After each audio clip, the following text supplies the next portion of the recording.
The air in the cabin is thick with the scent of pine and fear. Muffled shouts bleed through the walls, nearly lost in the whisper of the wind. Through a high-powered scope, the world shrinks to a single window. Inside, a shadow moves. A threat appears. A decision, forged in years of elite training, is made in less than a second. The rifle bucks against his shoulder. A single, sharp crack echoes through the trees, a sound that will forever divide a life into before and after. In the line of duty, he made a split-second choice. But when an innocent person was killed, that choice put him on trial for murder. Was he a dedicated agent neutralizing a threat, or did he make a fatal mistake? By any measure, Special Agent Marcus Thorne was the exact person you'd want on the other end of a rifle in a crisis. At 38 years old, he had spent 12 years with the FBI, the last 7 as a senior operator on the legendary Hostage Rescue Team, or HRT. You don't just join the HRT. It's a Tier 1 special operations force that takes only the most resilient candidates the Bureau has. Thorne wasn't just in the HRT. He was one of its most respected snipers. His record was immaculate. He was credited with resolving 17 high-stakes operations, and in 3 of them, he took a decisive, life-saving shot. His bosses called him methodical. His peers called him unshakable. His whole life was a monument to discipline. He was a man of quiet routines and careful preparation. His service record painted a clear picture. Here was an agent who never acted without a justifiable belief, who always weighed the risks with an almost unnatural calm. He was trusted with the lives of hostages and with the very reputation of the FBI. Now, all of it was on the line, staked on a single day in the crisp autumn air of the Pacific Northwest. The call had come on a Tuesday morning. A fugitive named Leo Vance, wanted for a string of violent armed robberies, was tracked to a rental cabin deep in the Cascade Mountains. He wasn't alone. Vance had taken his ex-girlfriend, a 28-year-old graphic designer named Sarah Jenkins, hostage. The local sheriff's department set up a perimeter, but Vance was erratic, armed, and making threats. When he fired a shot out the window at a deputy's car, the situation was immediately escalated. The FBI was called in, and with them, the HRT. For 6 hours, Thorne and his team were on site. Negotiators tried to make contact, but their calls went unanswered. The tension was a knot tightening in the stomach of every officer there. Thorne was on a ridge about 250 yards from the cabin, a spot he'd chosen for its clear, if limited, view into the main living area. Lying prone, his breathing slow and steady, he watched the dance of curtains and fleeting shadows, waiting for the one critical moment, the chance to end the standoff and save a life. He had done this countless times before. But past success doesn't guarantee future outcomes. As the sun began to dip below the mountains, the situation inside the cabin was about to break. A hostage situation is like a fraying rope. It can hold for hours, only to snap without warning. Inside the cabin, the quiet shattered.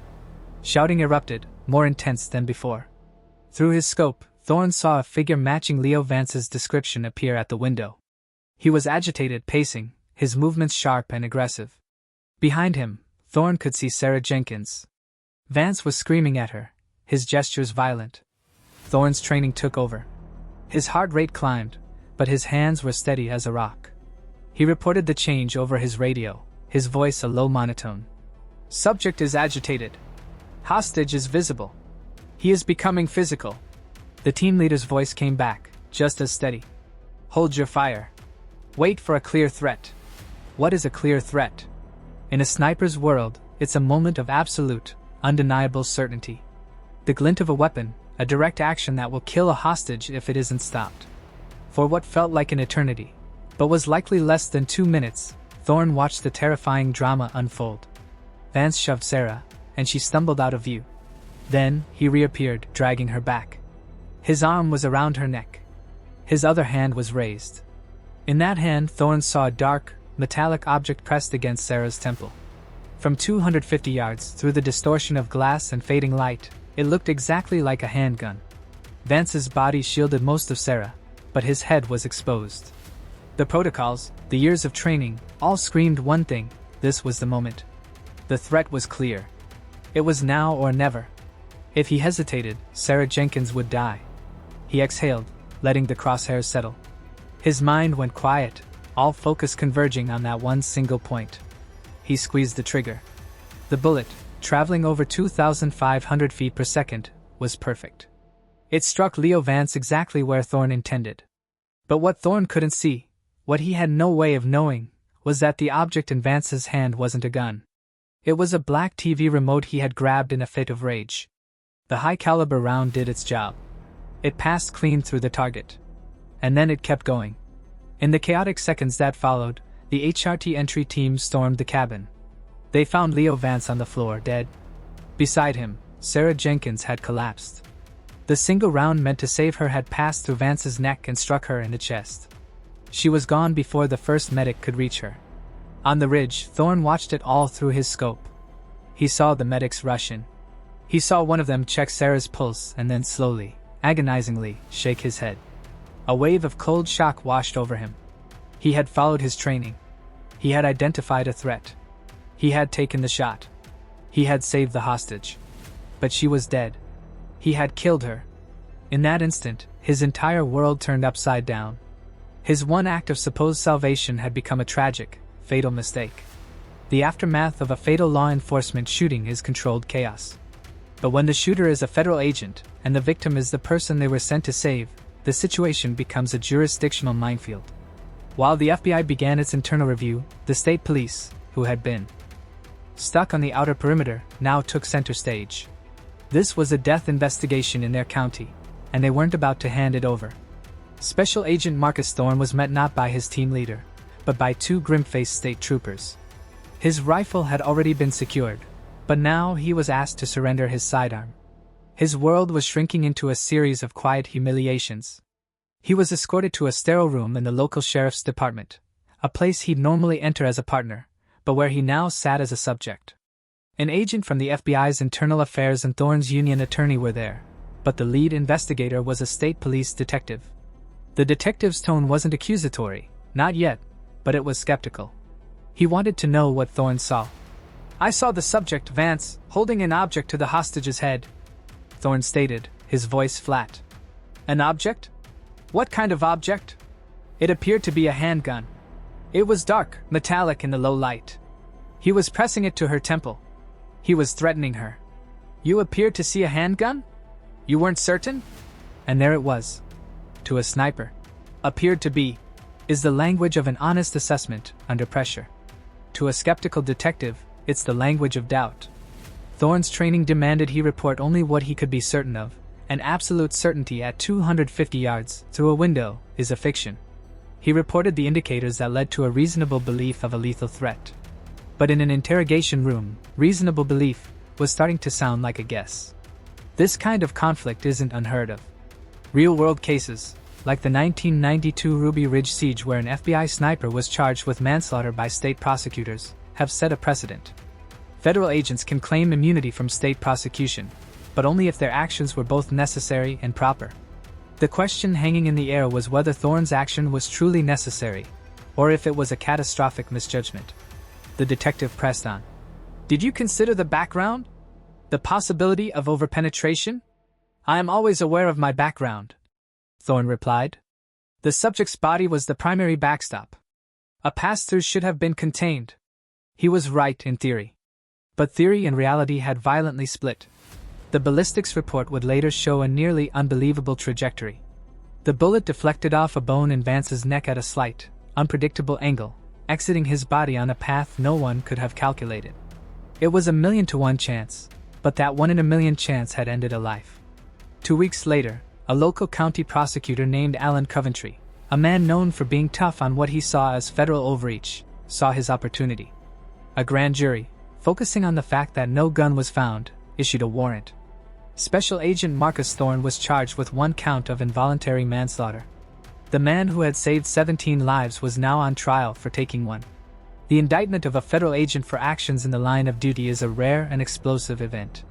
It pits state against federal power and forces a jury to navigate the murky legal doctrine of objective reasonableness. The trial of Marcus Thorne quickly became a national headline. Prosecutor Alan Coventry's case was simple and powerful. He painted Thorne as an arrogant federal agent who saw himself as above the law. He argued Thorne was trigger-happy and fired recklessly without properly identifying a weapon or considering the hostage's safety. "This isn't about a mistake," Coventry boomed in his opening statement. "This is about a choice." Special Agent Thorne chose to fire a high-powered rifle when he wasn't sure what he was looking at. He chose to gamble with Sarah Jenkins's life, and he lost. His training, his reputation, none of it matters. What matters is that his actions were not those of a reasonable officer. They were the actions of a reckless man. The prosecution's strategy was to dismantle the HRT's mystique. They brought in use of force experts who testified that a sniper should only shoot with 100% certainty of the threat. They held up a large, clear photo of the TV remote for the jury. They wanted the jury to feel the finality of Thorne's decision and conclude that any reasonable officer would have waited. Thorne's defense attorney, Julia Rayburn, built her case on that same reasonable officer standard. The principle doesn't judge an officer with the benefit of 20/20 hindsight. It asks what a reasonable officer, with the same training, would have done in that exact same, tense, uncertain moment. The prosecution wants you to judge my client from the safety of this courtroom, Rayburn argued calmly. He wants you to look at a photo of a TV remote and ask, how could he make such a mistake? But Marcus Thorne wasn't in a courtroom. He was on a ridge, 250 yards away, watching a violent felon press what any reasonable person would believe was a gun to a woman's head. He didn't have hindsight. He had a split second to choose between acting and letting a hostage die. His training, his experience, every fiber of his being told him that if he did not act, Sarah Jenkins would be murdered. Rayburn's own experts, former Special Forces snipers, testified that at that distance, in low light, a dark remote held like a pistol is almost indistinguishable from a real weapon. They argued that waiting for 100% certainty is a fantasy. If you wait to see the hammer fall, it's already too late. The defense argued Thorne's actions were exactly what he was trained to do. The tragic outcome, they contended, wasn't recklessness, but a catastrophic, unforeseeable accident, the bullet's deflection. The stage was set for a battle over one single question: what was reasonable in that split second before he pulled the trigger? The centerpiece of the trial was the testimony of Marcus Thorne himself. For 2 days he sat on the witness stand, a man haunted by a single moment. Julia Rayburn walked him through his exemplary career before taking him to the day of the standoff. Thorne recounted the hours of waiting, the tension, and the final, terrible seconds. His voice was low, but the pain was in his eyes. I saw him raise his hand to her head, Thorne said, looking at the jury. I saw the object. It had the mass, the shape, the color of a handgun. The way he held it, everything in my training, everything in my experience told me it was a gun. It was a kill threat. What did you think would happen if you didn't fire? Rayburn asked. He would have killed her, Thorne said without hesitation. I believe that with every part of my being. I was acting to save her life. On cross-examination, Prosecutor Coventry was relentless. He repeatedly forced Thorne to admit he wasn't 100% certain it was a gun. So you took a man's life, and a woman's life, based on a guess? Coventry pressed. It wasn't a guess, Thorne countered, his voice rising for the first time. It was a tactical assessment based on the imminent threat I was observing. It was a justified action. Coventry held up the evidence bag with the TV remote inside. Is this a lethal threat, Agent Thorne? Thorne looked at it, then back at the jury. No, sir. But that's not what I saw through my scope. Both sides brought in ballistics experts who agreed on the bullet's path, but they differed on whether the outcome was foreseeable. The prosecution's expert called it a known risk of overpenetration. The defense expert called it a 1 in a million freak occurrence. The jury was left to decide, was this the story of a reckless agent, or a dedicated hero betrayed by a tragic accident? The jury deliberated for 3 days. A decorated agent's career and the very definition of justice hung in the balance. They have now reached a verdict. But before we reveal their decision, the debate is far from over. Based on what you've heard, was Agent Thorne's action a crime, or a tragic but justified part of his duty? Let me know what you would have decided in the comments below. And if you want to see more breakdowns of these complex cases, make sure to subscribe and hit the bell. The courtroom was silent as the jury foreman handed a slip of paper to the bailiff. Marcus Thorne stood beside his attorney, his face pale. The judge read the verdict in a clear, unwavering voice. On the single count of involuntary manslaughter, this court finds the defendant, Marcus Thorne, not guilty. Gasps and sobs swept through the room. Julia Rayburn put a hand on Thorne's shoulder as he sagged with relief. Across the aisle, Sarah Jenkins's family wept, their faces a portrait of devastation. For them, there was no justice, only the confirmation that their daughter's life was collateral damage. The legal system had made its decision, but it hadn't healed any wounds. Thorne was a free man, but he would carry the ghost of Sarah Jenkins with him forever. So, was justice served? The jury decided that Marcus Thorne didn't act with criminal recklessness. They believed he acted as a reasonable officer would under unimaginable pressure. Legally, he was exonerated. But the law is a blunt instrument. It deals in guilt and innocence, but it offers little in the way of moral clarity. A young, innocent woman is dead because a highly trained agent made a mistake. It was a mistake born of good intentions, under the worst possible conditions, but a mistake nonetheless. The case of Marcus Thorne forces us to confront an uncomfortable truth about law enforcement in high-stakes situations. We demand perfection, but operators are human, working with imperfect information in moments of pure chaos. The reasonable officer standard exists for this very reason, to protect those who have to make life-or-death decisions in a split second. Yet, for the family of Sarah Jenkins, that standard is no comfort. For them, the system allowed the man who killed their daughter to walk free. The FBI cleared Thorne, but he never returned to the hostage rescue team. The shot he could never take back didn't just end one life, it irrevocably broke his own. The verdict was, not guilty, but victory is a word no one associated with this case would ever use. It leaves us with a lingering question: when a hero's split-second decision ends in an innocent death, what does justice truly look like? And is it even possible to find it?